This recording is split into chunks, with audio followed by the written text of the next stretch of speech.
We want to be like Fidel because when we take over government, we want to increase the life expectancy of our people. Because in Cuba, the life expectancy is 79 years. We want to be like Cuba because 98% of those who must be in secondary and primary school, they are there. They are not loitering the streets because their parents do not have money. We want to train doctors.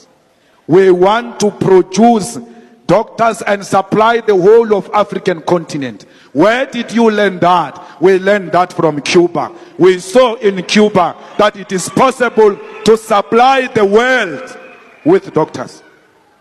Cuba is the biggest supplier of doctors and medical practitioners. The biggest in the whole world. Bigger than the G8 countries. The G8 countries are developed countries with money. But they can't beat Cuba when it comes to the supply of doctors and medical practitioners. We are proud of Fidel. We want to be like Fidel because there is free higher education in Cuba. There are 23 medical schools in Cuba. Here in South Africa. Yet the economy of Cuba is way smaller than our economy. But medical schools here in South Africa, I don't think they are more than these fingers here. Because those who control the means of production are refusing to invest in the development of poor people. The economic embargo imposed on them by Americans made Cuba to be poor. Not because Cubans are lazy. The Cubans are working hard. But America has imposed an embargo on them and has intimidated everyone who wants to work with the Cubans. Not to work with the Cubans. If you work with the Cubans, America will punish you. Fidel was not violent. They made him violent because they responded to his peaceful arguments through violence.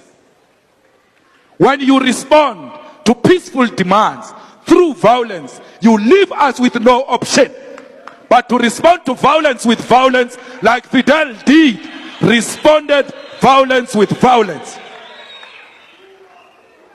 Maybe you don't know Fidel, you think we are telling a story. Mandela responded violence with violence. He took up arms, inspired by Fidel and those who came before them. Now we hear a story here that socialism has failed in Cuba. We are waiting like Fidel was waiting to be shown the success of capitalism here in Africa and Latin America. Where did capitalism succeed? Socialism succeeded in Cuba. For them to achieve what they have achieved under the embargo of America, can you imagine if America did not impose sanctions on them? Where will socialism be today? They say what is in Cuba is not democracy. Who said what we have here is democracy? Because even here you don't elect president. President is elected by 400 people out of 53 million. What type of democracy is that one?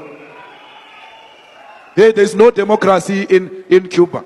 What is democracy to you might not be democracy to me. Don't impose your definition of democracy on us. Socialism is a democracy because socialism wants to distribute everything else that gets produced in that country to the people. Unlike capitalism, which is producing for the benefits of the boss and profit. Socialism produces for all. There will never be a better democracy than a democracy that produces for human development.